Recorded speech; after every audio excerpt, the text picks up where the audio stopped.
History of MMM, how it all began. Starting up of MMM, in 1989, Moscow Executive Committee in Leninsky district registered MMM as a cooperative society. It is in Russia. A few words about the leader. The MMM Cooperative Society was founded by Sergey Mavrodi and was one of the leading computer equipment distributors in Russia. Sergey Mavrodi, having a degree in maths, worked as a programmer and took part in the development of the first operating systems. A few words about his decision to make his own company is the fact that having worked as a simple worker from 8 to 5, he understood that freedom is the most important for him, because that work of 8 to 5 is literally a slavery. At any point, at any time, the company can throw you out and you'll be left without nothing, although you could have worked in that company for years and years. So he realized it. This is why he decided to create his own child, and he knew whatever his efforts will be, it will come back to him in form of dividends and income. Free of charge travel campaign. In 1992, the brand became universally recognizable after Mavrodi offered several times to all the residents of Moscow a day of free of charge travel in metro, Moscow subway. Pretty smart. Birthday of MMM. On October 20, 1992, the joint stock company MMM was registered. In fact, it is a birthday of MMM in the traditional form in which people got used to consider it. The shares of MMM on sale. February 1st, 1994, the shares of MMM went on sale, and people immediately began to buy them. Moreover, the company willingly bought them back on a new, higher rate, which grew very fast at about 100% per month. The company's principle today is always more expensive than yesterday worked perfectly. Few words about that. Why did he do that? As you might know, in 1991, the Soviet Union fell. So if until at the time of the Soviet Union, everything that there was in the country, like properties, different companies, or whatever that was bringing some goods, was national. So any person of the country was entitled to have a share of that production, of that company. Everybody was equal. But when the Soviet Union fell, what it meant is that all the companies, all the properties had to be privatized. So you can imagine there is a company, a huge company. People worked there for years and years. And at one moment, there comes a person and says, all that is mine.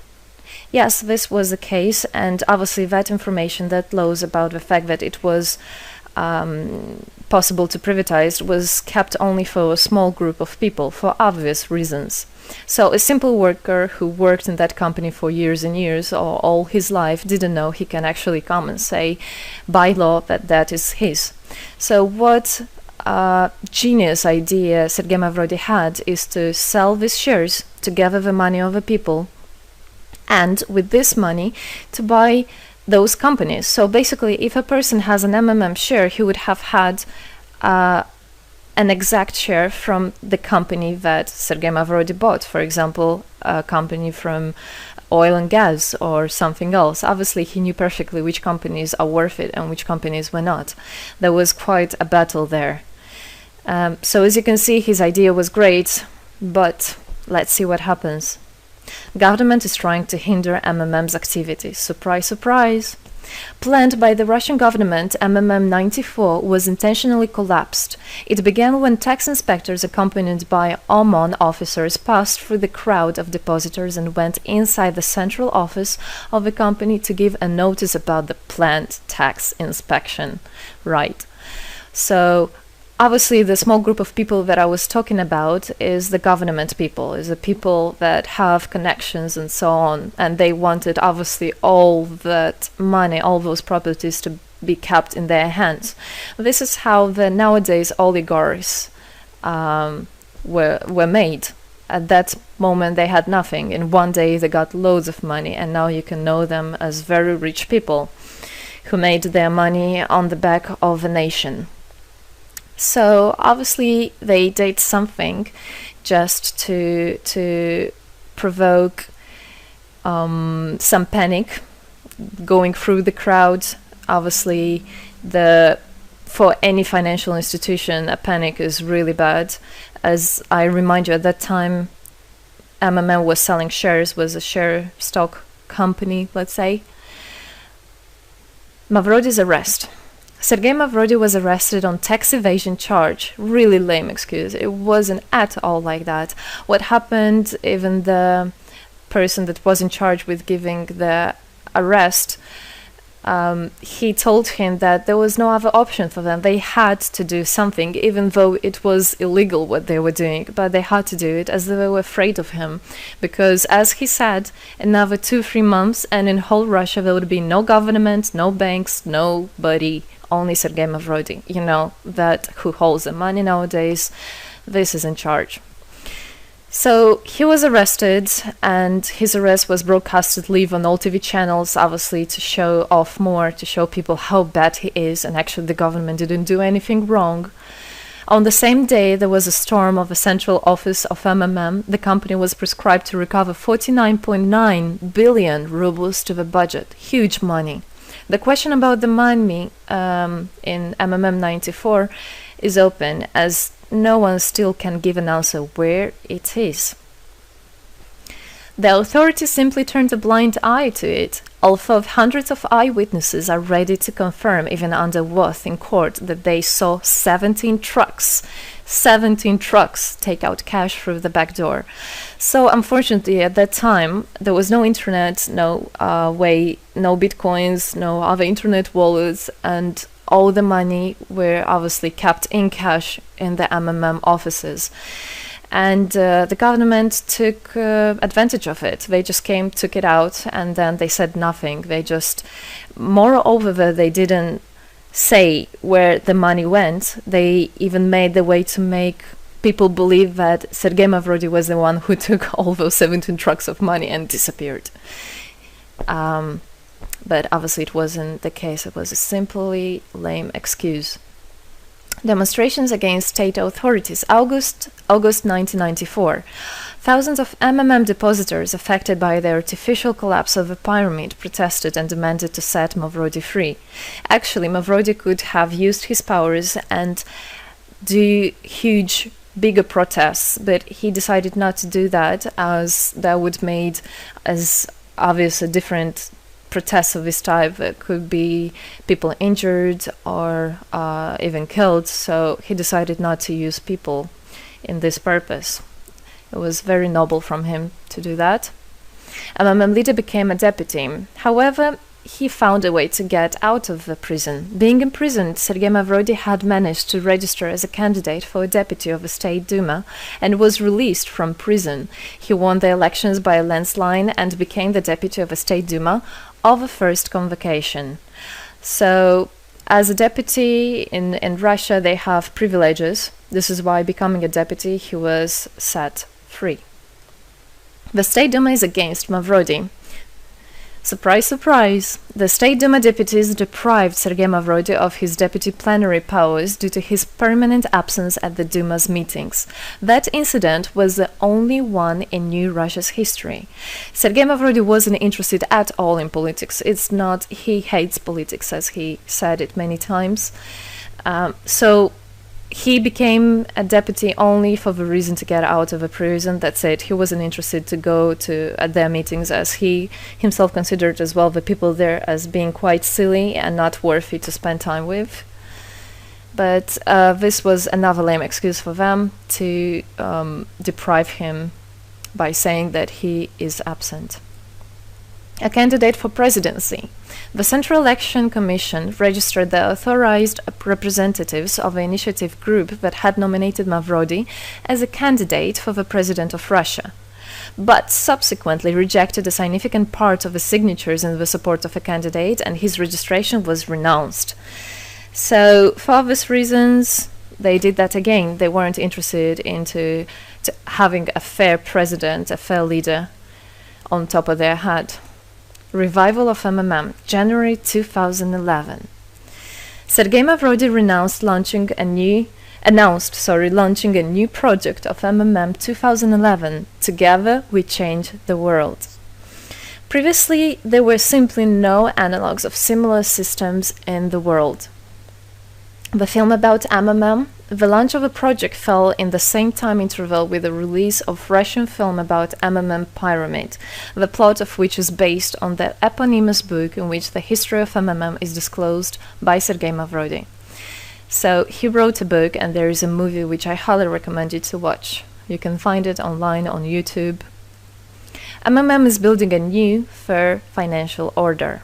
June 2012, the activity of MMM made a lot of banks collapse and a huge outflow of funds from deposit accounts happened. The system numbered more than 35 million members at the time. For obvious reasons, the fight against the system started. It suffered the same fate as MMM 94, eventually collapsed. So what happened? A lot of banks, as I already said, had a huge outflow, and another minus of the system of that time was that it wasn't really quite a community, because the money was still kept by the managers in MMM. So it wasn't the same idea as it is now, comparing it now, where people exchange money between themselves. You don't need to put it in a central account. At that time, there were central accounts, and it was again used by the banks. They simply blocked those accounts that they identified as being of MMM and took all the money away, and that's it. There were no other discussion about that. Again, huge loss of money. People lost a lot of money. Sergey Mavrodi didn't get all of them. It was again the banks that took the advantage of it. MMM 2012 is just the beginning. I'll be back. Sergey Mavrodi announced the launch of a completely new MMM, World Mutual Aid Fund, MMM community. It speeded up since the first day, showing crazy dynamics on new members' registration. It has been decided to send 10% of the whole turnover on payments to the affected members of MMM 2011. So again, another genius idea. In order not to make central accounts, in order not to gather the money somewhere, now the money are spread directly between participant itself. You can just check in your account online whom you should transfer the money to. So MMM now is connecting all the people between themselves and exchange, so that they can exchange the money and get benefits of it. It's amazing and it's crazy, but it is true. MMM is growing. Some short facts. 2012, MMM started its development in India. It had great, huge developments. 2012-2013, following India, MMM Bangladesh was launched as well. 2013, MMM Indonesia was launched. 2014, MMM Hong Kong. And it's not the end. MMM Global, 2014. MMM Global started up in the spring 2014. It is a voluntary network, a community of millions and millions of people from more than 100 countries worldwide. So there is already MMM settled in Argentina, Brazil, Philippines, Hong Kong, and other. And all the rest of people in the world from all the countries of the world are able to participate as well. So they rebelled against the financial slavery and combined their money for this purpose. So how it is possible? MMM, the Republic of Bitcoin. Bitcoin is another genius idea to set the world free. For MMM Global participants' convenience, there were some 20 ideas on funds transfers implemented. From now on, all the countries where you can buy and sell Bitcoins can be registered in a branch of Free People of the Republic of Bitcoin. Thus, there is no barriers to develop MMM in small countries due to their restrictions on the international bank transfers. Banks. This is not something that we would want to use, as the banks can anytime put restriction on an account or even block an account and take all the money. Yes, the banks can do that. Read better your contract. So, Bitcoins is really genius idea to do that. Join MMM Global, join our community, set the world free. Don't hesitate, don't even think of going back, just go always forward. We are writing the history right here and right now. We are not going to be any more slaves working from 8 to 5, having pennies for that. We want to hold our own money and to get the benefits of it. I don't want a bank to use my money for their own purposes. I want us people, free people, to use our money, to exchange the money when it is needed, and to help each other. This is really a great idea. And join us, write the history here today with us, and together we will indeed change the world.